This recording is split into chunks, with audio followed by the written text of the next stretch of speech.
हाँ, तो कैसे हैं आप लोग। उम्मीद है कि आप सब बहुत अच्छे होंगे। और आज के इस नए लेक्चर में आज हम लोग क्लास 12th के इंग्लिश का चैप्टर 8 इसका जो है क्वेश्चन आंसर करने वाले हैं। ये चैप्टर का नाम है how free is the press.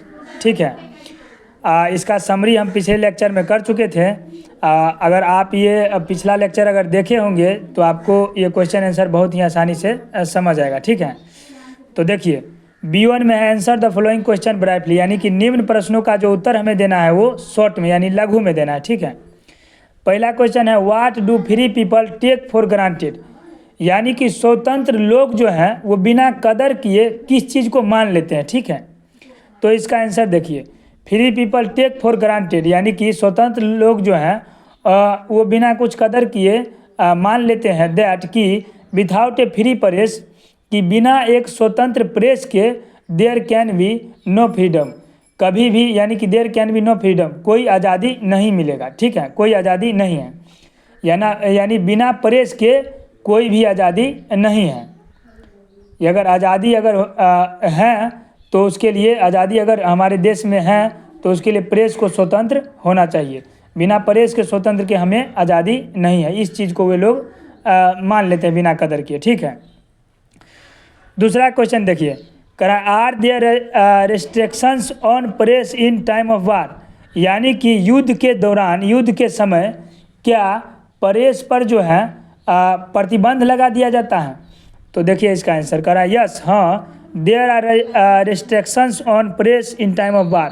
हाँ, प्रेस पर यानी कि प्रेस पर जो है युद्ध के समय प्रतिबंध लगा दिया जाता है। ठीक है, और तीसरा क्वेश्चन देखिए आप, तीसरा क्वेश्चन है what do you mean by the term free press, यानी कि फ्री प्रेस का मतलब क्या है, फ्री प्रेस से आप क्या समझते हैं। तो इसका आंसर देखिए the term free press mean, यानी कि जो ये शब्द है फ्री प्रेस, इसका मतलब यह है कि द राइट ऑफ न्यूज़पेपर, यानी समाचार पत्रों का सही होना, मैगजीन्स ETC, समाचार पत्र हो गया, उसके बाद मैगजीन पत्रिका हो गया, इन सब चीज़ों का क्या सही होना, सही होने का मतलब हर एक चीज़ सही से छापना। ठीक है, टू रिपोर्ट न्यूज, यानी कि जो भी न्यूज है उस चीज़ को सही से छापना, without being control by the government, यानी गवर्नमेंट यानी सरकार के दबाव में आकर कोई भी चीज़ उसमें नहीं छापना, यानी कि अगर क्योंकि सरकार के दबाव में आकर के छापेगा, सरकार के कंट्रोल में ये सब चीज़ रहेगा तो जो सरकार छपवाना चाहेगी वही ये सब छापेगा। तो फ्री प्रेस का मतलब यही हो गया कि सरकार के अधीन होकर के ये न्यूज़पेपर हो गया, पत्रिका हो गया, ये किसी भी चीज़ को नहीं छापे बल्कि जो सही है उसको ही छापे। ठीक है, तो तीसरा क्वेश्चन हो गया हमारा। अब चौथा क्वेश्चन देखिए, करा है हु इज़ द मास्टर, मालिक कौन है, द स्टेट और द पीपल, यानी राज्य है या राज्य के जो लोग हैं वो हैं। मालिक आखिरकार कौन है, स्टेट है यानी राज्य है, या राज्य के जो लोग हैं वो हैं। तो इसका आंसर देखिए, कह रहा है people are the master of the state, लोग ही राज्यों का क्या है, मालिक होते हैं। जो लोग होते हैं, आम आदमी होते हैं, वही राज्यों का क्या होते हैं, मालिक होते हैं। पाँचवा क्वेश्चन अब देखिए, पाँचवा क्वेश्चन देखिए, कह रहा है what does the unofficial censorship seek to do, यानी कि अनऑफिशियल सेंसरशिप जो है वो क्या जानना चाहती है। ठीक है, what does the unofficial censorship seek to do, यानी अनौपचारिक जो सेंसरशिप है वो क्या जानना चाहती हैं। तो इसका आंसर देखिए, करा but the unofficial censorship does not do much, यानी कि जो अनौपचारिक सेंसरशिप है वो ज़्यादा कुछ जानना नहीं चाहती हैं। It seeks to express a public opinion as to manufacture it, ये सिर्फ ये जानना चाहती हैं कि निर्माण के बारे में जो सार्वजनिक राय है, विचार हैं, वो आखिरकार क्या है, बस यही जानना चाहती हैं। कौन, अनौपचारिक सेंसरशिप। ठीक, छठा नंबर क्वेश्चन देखिए, कह रहा है name two sources of revenue newspapers usually survive on, यानी कि हमको समाचार पत्रों के दो आय स्रोत बताना है जिस पर कि समाचार पत्र आमतौर पर जीवित रहता है। ठीक है, यानी कि समाचार पत्रों के बारे में, समाचार पत्रों को कहाँ से रुपया पैसा आता है उसका स्रोत बताना है। ठीक है, कि इसको कहाँ से रिवेन्यू आता है जिस पर कि ये ठीक ठाक से चलता है न्यूज़पेपर। तो यहाँ पर देखिए कह रहा है the two chief sources of revenue newspapers are, यानी जो दो मुख्य स्रोत हैं आय का न्यूज़पेपर का वो क्या है। तो पहला है एडवर्टाइजर्स।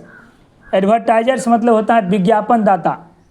विज्ञापन दाता मतलब जो न्यूज़पेपर को विज्ञापन करने के लिए देता है और उसके बदले मतलब न्यूज़पेपर क्या करता है, विज्ञापन करता है और विज्ञापन के बदले जो विज्ञापन दाता है उससे वो पैसे लेता है न्यूज़पेपर, ठीक है, प्रचार प्रसार करने के लिए। तो पहला तो हमारा ये हो गया। दूसरा देखिए कर the wealth of the company. Wealth मतलब होता है धन, यानी कि दूसरा हो गया कंपनी का धन और या the man that owns the newspaper, और जो वो न्यूज़पेपर का जो वो मालिक हैं वो हो गया। तो पहला हो गया विज्ञापन दाता और दूसरा में मानिए तो कंपनी का धन ले लीजिए या उस कंपनी यानी उस न्यूज़पेपर को जो चलाता है वो मालिक, ठीक है। दूसरा इसी दोनों के चीज़ पर यानी यही दोनों पर क्या होता है, कोई भी न्यूज़पेपर जो कंपनी होता है वो जीवित रहता है क्योंकि यहाँ से उन लोगों को पैसा मिलता है, ठीक है। अब देखिए पहला का क्वेश्चन हमारा B1 का हो गया ख़त्म। अब B2 में देखिए करा answer the following question briefly. इसमें भी वही है कि निम्न प्रश्नों का जो उत्तर देना है हमें लघु में देना है, ठीक है। पहला है what are the two basic assumptions about the public. देखिए यहाँ पर कह रहा है what are the two basic assumptions about the public, यानी कि जो नागरिक है उसका जो है दो मुख्य मान्यताएं क्या हैं, या यूँ कहे कि जो न्यूज़पेपर है या जो न्यूज़पेपर है उसके बारे में पब्लिक का दो जो बेसिक जो मुख्य मान्यताएं हैं वो क्या है। अजम्पशंस मतलब होता है मान्यता, ठीक है। तो देखिए यहाँ पर the two basic assumptions about the public, यानी कि दो जो मुख्य मान्यताएं हैं नागरिक के बारे में न्यूज़पेपर का वो क्या है, वो देखिए। पहला है that they have not the intelligence to distinguish truth from falsehood, यानी कि आम लोगों को, बहुत से लोग हैं उसको जो है उतना बुद्धि नहीं होता है, इंटेलिजेंस मतलब बुद्धिमत्ता, उतना बुद्धि नहीं होता है कि वो जो है सच और झूठ इन सब चीज़ों को वो क्या कर सके, इन दोनों में अंतर कर सके, ठीक है। पहली क्या है कि that they have not the intelligence to distinguish truth from falsehood, यानी वे लोग जो है क्या कर पाते हैं, मतलब वे लोग जो है इतना बुद्धि उन लोगों का काम नहीं करता है कि वो सच और झूठ से इन दोनों में अंतर कर सके, ठीक है। दूसरा देखिए, दूसरा कह रहा है that they have don't care at all that a statement is false, और उन लोगों को इन सब चीज़ों का कोई परवाह नहीं होता है कि कोई कथन गलत है या सही है, ठीक है। प्रोवाइडेड इट इज टिटलेटिंग, बस उन लोगों को वो कथन पढ़ करके उसे मज़ा आना चाहिए, आनंद आना चाहिए, बस ये होना चाहिए। यही दो क्या है जो मुख्य मान्यताएं हैं ये हैं, ठीक है। तो अब दूसरा क्वेश्चन देखिए, कह रहा है what is supposition of contest. कहने का मतलब ये हो गया कि जो कंटेस्ट है यानी कि प्रसंग की जो कल्पना है या अनुमान है वो क्या है। तो देखिए यहाँ पर कंटेस्ट मतलब होता है प्रसंग, ठीक है। तो what is supposition of contest, यानी कि प्रसंग की जो मान्यता है या कल्पना है या तर्क है, जो भी कहिए, वो क्या है। तो इसका आंसर देखिए, करा supposition of context is choosing only a part from the whole so that the meaning are distorted and give, देखिए करा give a different impression that was actually indeed. कहने का मतलब ये हो गया, इधर देखिए, करा supposition of context is choosing only a part, यानी कि प्रसंग की जो अनुमान है या कल्पना है वो ये है कि ये जो है ने पूरे के पूरे यानी कि जितना भी जो न्यूज़ होता है उन सब चीज़ों में से सिर्फ उन्हीं चीज़ों को छांटता है, और ये छांटने के बाद क्या होता है, जो विकृत फैला हुआ रूप है उसमें से उन्हीं चीज़ों को छांटता है जो कि ए डिफरेंट इम्प्रेशन, जो कि उनमें से कोई अलग तरह का प्रभाव दिखाता है उस चीज़ को, दैट वाज एक्चुअली इंडेड, जो कि वास्तव में ज़रूरत होता है। कहने का मतलब ये हो गया कि अगर बहुत सारा न्यूज़ है वो इसमें से उसी सब चीज़ों को छांटता है जो इसके लिए ज़रूरी है, ठीक है, जो इसके लिए क्या है ज़रूरी है, जो अलग तरह का प्रभाव डाल सकता है, ये उसी तरह के चीज़ को डालता है। यही उसका क्या है प्रसंग का अनुमान है या कल्पना है, तर्क है, जो भी कहिए, ठीक है। अब देखिए तीसरा number question, can I name two thing that make the reports unreliable reading. दो चीज़ का नाम बताना है जो कि रिपोर्ट्स को, कोई समाचार को क्या बनाता है, तो अविश्वासी पढ़ने योग्य बनाता है, ठीक है। अनरिलायबल मतलब होता है बेईमान समझ लीजिए, या अविश्वसनीय। यानी दो चीज़ बताना है, दो चीज़ों का नाम बताना है जो कि एक रिपोर्ट्स को क्या बनाता है, अविश्वसनीय, पढ़ने में अविश्वसनीय बनाता है। यानी लोग जो है उतना इस पर मतलब पढ़ने के लिए नहीं चाहता है। वो क्या मतलब ऐसा दो चीज़ है जिसकी वजह से लोग जो हैं इस रिपोर्ट्स को अब उतना पढ़ने के लिए, जो न्यूज़पेपर है वो सब चीज़ को पढ़ने के लिए ज़्यादा नहीं चाहता है, ठीक है। तो देखिए पहला है the interviewers playful habit of making statements himself. यानी कि इंटरव्यूअर जो, यानी कि जो इंटरव्यू लेने वाला होता है वो क्या करता है, तो जो साक्षात्कारता के जो स्वयं बयान है वो देने की चंचल जो आदत है, करा the interviewers playful habit of making statement himself. यानी कि जो इंटरव्यू लेने वाला होता है वो खुद ब खुद किसी कथन को तोड़ मरोड़ करके अपने आप क्या बता देता है, ये उसका आदत रहता है। तो पहला तो ये हो गया जिसकी वजह से लोग न्यूज़पेपर या ये सब चीज़ पर विश्वास उतना नहीं करते हैं, ठीक है। दूसरा देखिए attributing them to the interviewer makes the reports unreliable reading. और अगर आप उससे पूछिएगा, कहने का मतलब अगर आप इंटरव्यूअर से कुछ पूछिएगा, कुछ बोलिएगा कि आप ये गलत कर रहे हैं रिपोर्ट को, तो आप पर ही क्या करेगा, बेईमानी या ये सब चीज़ का आरोप लगा देगा। इंटरव्यूअर आप पर ही इस सब चीज़ को आपके ही आरोप लगा देगा। तो ये सब कारण से ही जो लोग हैं आजकल उतना ये न्यूज़पेपर को उतना नहीं पढ़ते हैं, उस पर उतना विश्वास नहीं जताते हैं, ठीक है।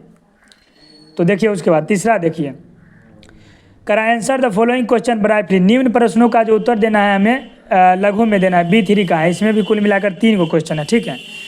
तो पहला है why do books rarely criticise the press.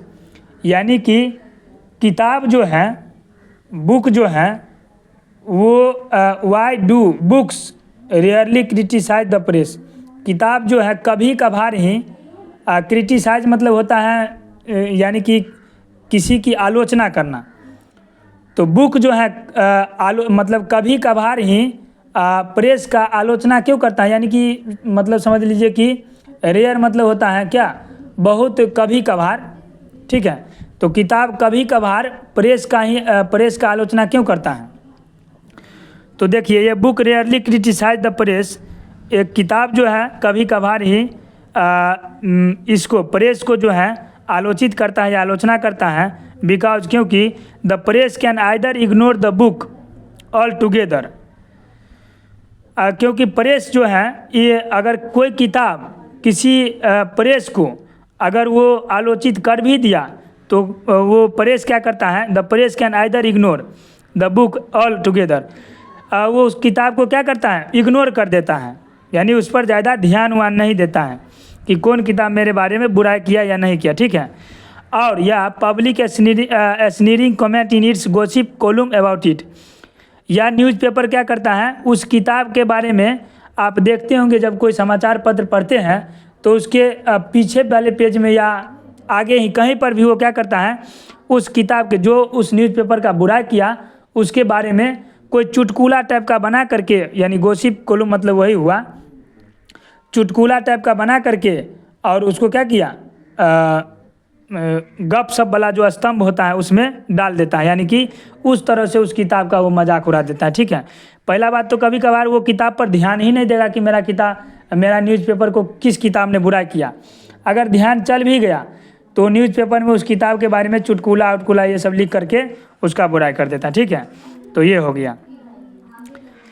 उसके बाद देखिए question number 2, how do the newspapers greet the slightest effort to the hinder the irresponsible disseminating of nonsense.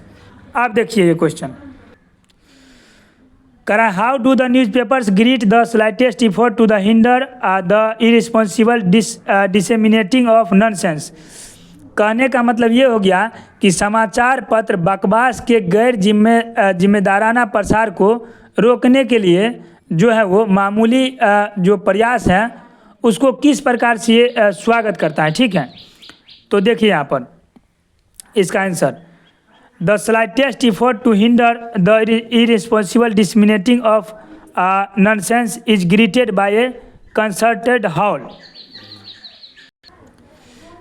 तो देखिए कह रहा है समाचार पत्र जो है बकवास के गैर जिम्मेदारा प्रसार को रोकने के लिए जो है मामूली प्रयास को इस प्रकार स्वागत करते हैं कि वे लोग जो है ने disseminating of nonsense is greeted by a concerted howl, यानी कि वे लोग संयुक्त रूप से समझ लीजिए कि संगठित चीख के साथ, चिल्ला के साथ इसका स्वागत करते हैं। ठीक है, उस पर आरोप प्रत्यारोप लगाते हैं।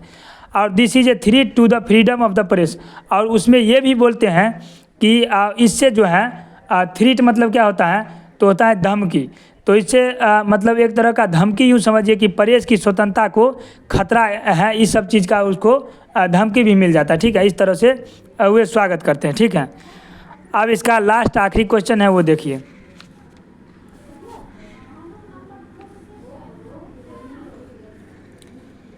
करा name the 7 charges the author makes against the press, यानी कि वो 7 आरोप जो लेखक जो है प्रेस के खिलाफ लगाता है, यानी प्रेस पर जो आरोप लगाता है लेखक, वो 7 जो बात हैं उसका नाम बोल रहा है बताने के लिए। ठीक है, करा name the 7 charges the author makes against the press, यानी कि लेखक जो है 7 आरोप जो है प्रेस पर जो लगाता है उसके खिलाफ वो कर रहा है बताने के लिए। तो देखिए the 7 charges the author has made against the press are, 7 जो आरोप हैं वो लेखक जो हैं उसको लगाते हैं, वो क्या है, प्रेस को जो लगाते हैं वो क्या है। पहला है फॉल्स इम्फेसिस। फॉल्स इम्फेसिस मतलब हो गया जो झूठा प्रचार करता है उस चीज़ को, यानी झूठा जो प्रचार करता है, पहला वो आरोप लगाता है। दूसरा देख लिए गार्बलिंग। गार्बलिंग मतलब क्या हो गया, तो किसी कथन को या किसी संदेश को गलत तरीके से तोड़ मरोड़ करके जो बता देता है प्रेस, तो दूसरा आरोप ये लगाते हैं कि प्रेस को क्या करता है, गार्बलिंग करता है, यानी कि किसी भी कथन को तोड़ मरोड़ करके गलत तरीके से बता देता है। तीसरा है इनएक्यूरेसी। इनएक्यूरेसी मतलब अशुद्धता, प्रेस में बहुत तरह का अशुद्धता भी होता है। चौथा है रिवर्सल ऑफ फैक्ट, यानी कथनों का क्या करता है, ये उलट फेर भी कर देता है, रहेगा कुछ और छाप देगा कुछ। ठीक है, पाँचवा है रैंडम इन्वेंशन।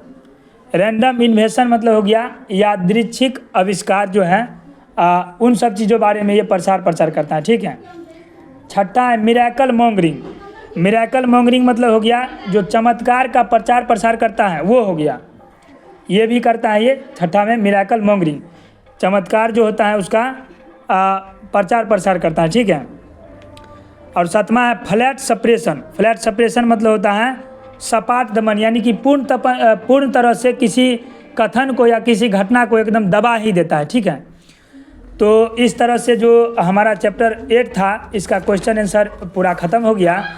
उम्मीद है कि ये क्वेश्चन आंसर आप लोगों को समझ में आया होगा। यदि आप हमारे चैनल पर नए हैं तो हमारे चैनल को लाइक और सब्सक्राइब करें।